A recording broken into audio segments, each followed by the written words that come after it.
ሰላሙ አለይኩም ወረሕመቱላሂ ወበረካቱሁ።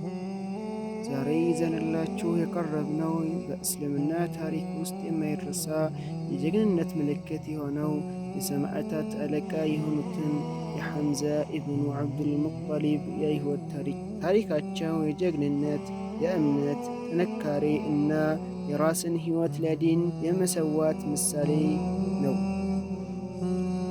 እስከ ቪዲዮአችን መጨረሻ ድረስ አብራችሁን ቆዩ። ሐምዛ የአላህ መልእክተኛ ሰለላሁ ዐለይሂ ወሰለም አጎት ብቻ ሳይሆኑ የጡት ወንድማቸውም ነበሩ። በቁረይሽ ዘንድ ስመጥር ተዋጊ፣ አዳኝና እጅግ የተከበሩ ሰው ነበሩ። በወቅቱ የነበረው የጃሂልያ ማኅበረሰብ ውስጥ የራሳቸው የነበራቸው ቦታ ነበራቸው። እስልምናን የተቀበሉበት መንገድ በጣም የሚገርም ነው። አንድ ቀን ከረዥም አደን መልስ ወደ መካ ሲመለሱ የነቢዩ አጎት ልጅ የነበሩት አቡ ጀህል ነቢዩን በካዕባ አጠገብ በጣም ሲሰድባቸውና ሲያሰቃያቸው ሰሙ። ሐምዛ የነቢዩን መልካም ስነ ምግባር ያውቁ ነበርና ይህንን ድርጊት በውስጣቸው ቁጣን አጫረ። ቀጥታ ወደ አቡ ጀህል በመሄድ በያዙት የቀስት ደጋን ጭንቅላቱን በመምታት እንዲህ አሉ፣ ሙሐመድን ትሰድባለህ? እኔም በእርሱ ሃይማኖት ላይ ነኝ ብለው በይፋ እስልምናቸውን አወጁ። ይህ ክስተት በወቅቱ ለነበሩት ሙስሊሞች ትልቅ የሞራል ጥንካሬ ሰጠ። ሐምዛ እስልምናን ከተቀበሉ በኋላ የሙስሊሞች መከታ ሆኑ። ነቢዩ ሰለላሁ ዐለይሂ ወሰለም ወደ መዲና ሲሰደዱ ሐምዛ የመጀመሪያው የጦር ሰራዊት መሪ ሆነው ዘመቱ።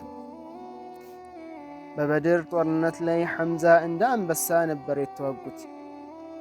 በሁለት ሰይፎች እየታገሉ የቁረይሾቹን ታላላቅ ጀግኖች በመጣላቸው ለሙስሊሞች ድል ዋና ምክንያት ሆነዋል። በዚህም ምክንያት ነበር የአላህ እና የመልእክተኛው አንበሳ የሚል ስያሜ የተሰጣቸው። የቁረይሽ መሪዎች በበድር ሽንፈት የተነሳ ቁጣቸው በአንበሳው ሐምዛ ላይ አነጣጠረ። የኡሁድ ጦርነት ሲዘጋጅ ዓላማቸው ነቢይ ሰለላሁ ዐለይሂ ወሰለም እና ሐምዛን ማስወገድ ወይም መግደል ነበረ። ለዚህም ወሕሽ የተባለ በጦር ወርዋሪነቱ የሚታወቅ ባሪያ በነፃነትና በማባበል ሐምዛን እንዲገድል ላኩት። በኡሁድ ጦርነት መጀመሪያ ሙስሊሞች አሸናፊ ቢሆኑም ቀስተኞቹ የነቢዩን ትዕዛዝ በመተላለፋቸው የጠላት ጦር በስተጀርባ ጥቃት ሰነዘረ። ሐምዛ በዚያው ግርግር መሃል ከፊት ለፊት እየተዋጉ ሳለ ወሕሽይ በጫካ ውስጥ ተደብቆ በወረወረው ጦር ሐምዛን በጀርባቸው መታቸው። የጀግናው ሕይወት በዛይ ሰዓት ወደ አላሁ ስብሓንሁ ወተዓላ ሄደች። የጠላት ወገኖች በሐምዛ አስክሬን ላይ የፈጸሙት የጭካኔ ተግባር ሰሓቦችን እና ነቢዩን እጅግ ያሳዘናቸው። ነቢዩም በሐምዛ መሞት እጅግ በማዘን እንዲህ አሉ፣ ከአንተ በኋላ እንደ አንተ ያለ ሰው አላገኝም በማለት አለቀሱ። ጊዜ አልፎ መካ በተከፈተች ጊዜ ወሕሽይ እስልምናን ተቀበለ።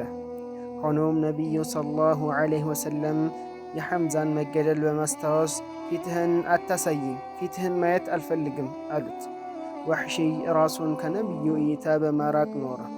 በኋላ ላይ ግን በሙሰይለማ አልከዛብ ወይንም የውሸት ነቢይ ነኝ ባዩ ጦርነት ላይ ያንን ሐምዛን ገሎበት በነበረው ጦር ተጠቅሞ ሙሰይለማን በመግደል እንዲህ አለ፣ በዚህ ጦር ምርጡን ሰው ገድዬ ነበር፣ አሁን ደግሞ የከፋውን ሰው ገድያለሁ፣ አላሁ አክበር በማለት ለፈጸመው ስህተት ማበሻ እንዲሆን ተመኘ።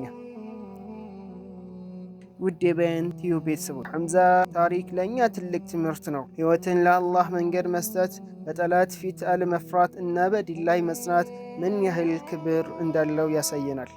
ስለ ሐምዛ ኢብኑ ዓብዱልሙጠሊብ የበለጠ ለማወቅ ለተጨማሪ ጥናት እንደሚያነሳሳችሁ ተስፋ እናደርጋለን። ይህንን ቪዲዮ ከወደዳችሁት ላይክ በማድረግ ሌሎች እንዲደርስ ደግሞ ሼር በማድረግ እንዲሁም ለቻናላችን አዲስ ከሆናችሁ ሰብስክራይብ በማድረግ ቤተሰብ ይሁኑ። አስተያየታችሁን ኮሜንት ላይ አስቀምጡልን። በሌላ ታሪክ እስከምንገናኝ ወሰላሙ ዓለይኩም ወረሕመቱላሂ ወበረካቱሁ።